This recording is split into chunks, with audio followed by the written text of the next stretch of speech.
What you're about to watch is how I figured out, after about 2.5 or 3 years of learning and experimenting with different techniques for washing curly and wavy hair,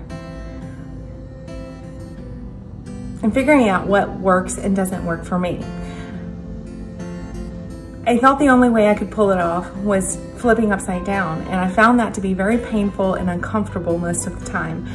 So this is what I figured out. I don't know what else to call it other than the cousin it method. So if you have any better ideas after watching, let me know. But that's all I can figure out to call it. I hope that you find it helpful. I do have to give some credit to 3 ladies that I learned the most from initially in my journey and throughout my journey. LROSE.BIZ and Logan Spring and Lorraine Massey. These are the ladies that I initially learned curly hair techniques from, and that I still use techniques from. So if you don't already know who these ladies are, I'm gonna put links to their accounts, their information, or their main profiles that they use the most in the description to the YouTube video and on the blog so that you can find them easily. I will also add links to the products that I use in the video. These may or may not be the best products for you, and hopefully you'll find them helpful.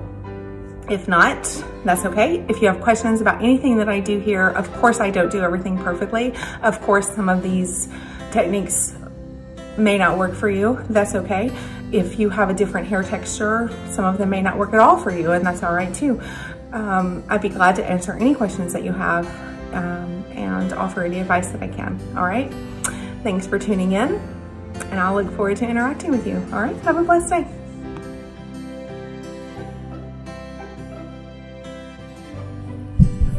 I start by shaking all my hair down with basically no part, kind of like Cousin It. I cup my hands and gather some water. This is called a baptism rinse. I learned this from Lorraine Massey in her book, The Curly Girl Method. I'm just gonna drop that water on top of my head. This soaks the crown and gets that first bit of water in your hair. Not really sure why this works, but it works. It's been a game changer for me, and I highly suggest it. You'll see throughout the video that I forget to do this in certain parts, and then I'm just going to put my hair under the water and rinse and just kind of work a little water through before I cleanse it.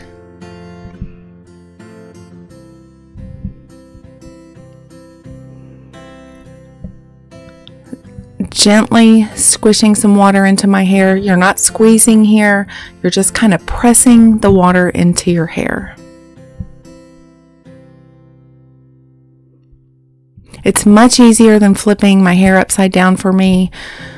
I have a shower stall and not a lot of room, and it just hurts my back. I've heard a lot of people comment about how painful and uncomfortable it is to flip their hair upside down. That's why I decided to make this video. So I'm just working my way around. I'm not worried about fully saturating at this point, just getting some warm water in to open up the hair shaft. I use InnerSense hydrating hair bath. Just takes a dime size amount. Get a little water on it, emulsify it. You use your fingertips to scrub your scalp for about 2 minutes. I love seeing this on video because I notice that I miss the very top of my scalp. You don't get a lot of bubbles, and that's okay. That's normal with a sulfate-free cleanser. So I'm going to be sure that I get right there. You see it? I'm going to put an arrow here for you where I miss. And now that hair bath is going to run down the rest of my hair. You don't have to add your cleanser to the rest of your hair. It will take care of itself. I am going to cleanse it again. You are going to get a little bit of bubbles the second time around. Not so much. You probably won't even be able to see them on the video. But we are going to do that again. Throughout the video, you're going to see where I sped up the video so that you don't have to watch the whole process. The entire wash day process in the shower takes me about 10 minutes. Usually I will leave my conditioner on while I bathe, but because I was doing this video, obviously I didn't really want to let you watch me bathe. So now we're going to make sure that we rinse out all of that cleanser.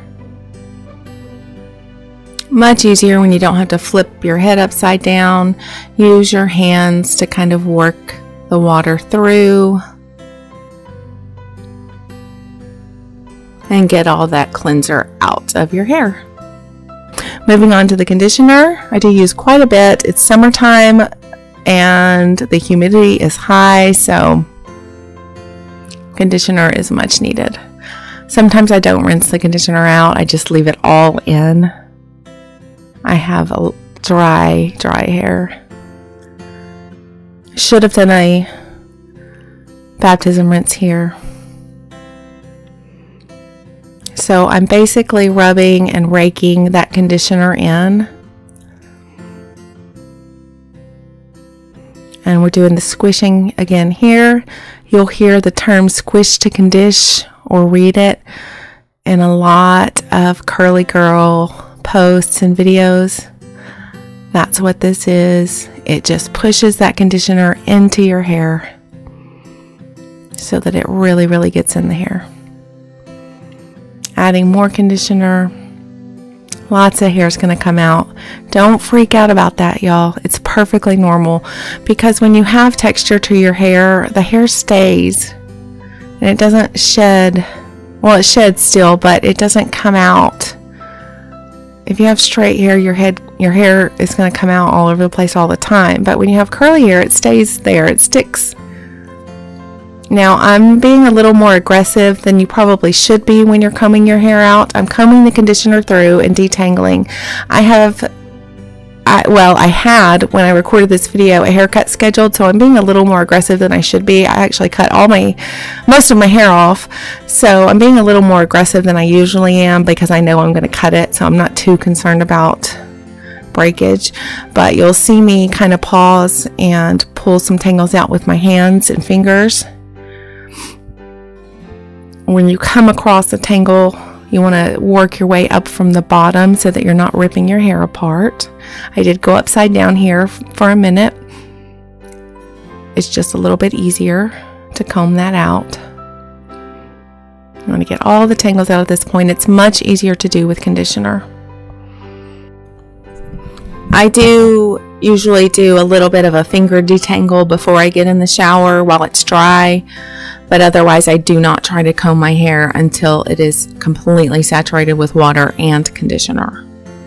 And here, I'm going to do a baptism rinse again. Don't know why I hold my hands here for so long. I guess the warm water just feels good. I do use lukewarm water throughout the process. I don't worry about going from cold to warm. You don't want to use hot water.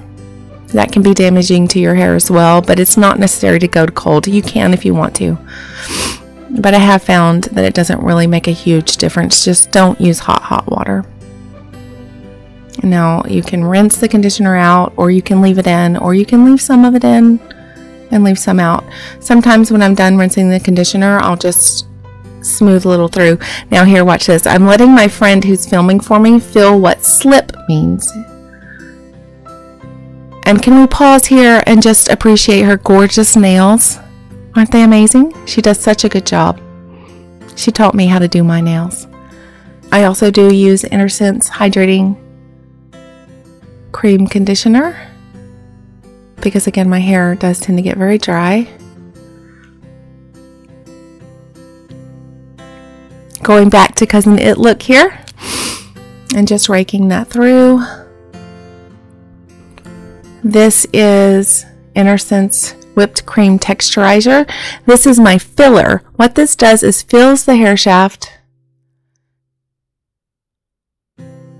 and keeps it from getting frizzy and adds a little texture if you want it. This is probably twice as much as I actually need, but again, it's summer and this seems to help. When fall sets in, I'll go back to using a lot less of this. And I just kind of rub it throughout my hair. Sometimes I'll brush it through with a comb. Sometimes I just rake it in. Today I'm going to brush it through with my Denman brush.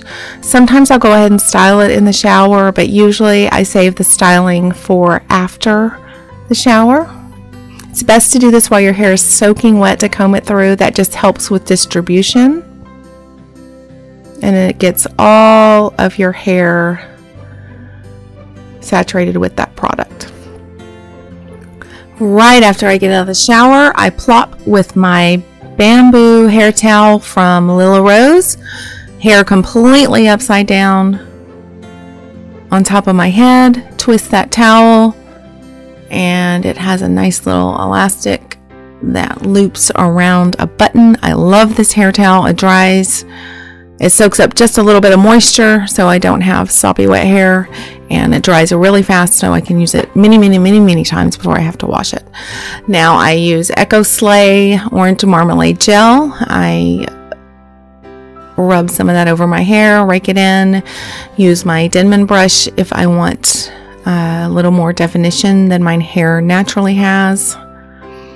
Unfortunately, today I have an appointment, so I don't have time to let it air dry. I don't usually diffuse my hair because it just takes too long and I just can't sit still that long, so I don't.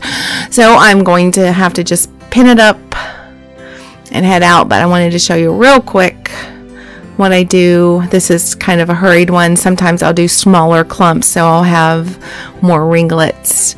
You can do these in any direction that you want to. The Denman brush also helps to distribute that gel. Usually what I'll do is let it air dry to about 90%, and then I'll glaze over some more gel, and that will give it a nice hard cast. So I'm going to do a messy bun and use my Flexi Sport from LROSE, which doesn't leave any dents, and it's really soft and lightweight, and I love it. And I am out the door just as soon as I wipe that random little plop of gel off my forehead. Thanks for watching. Be sure to subscribe and have a very blessed day.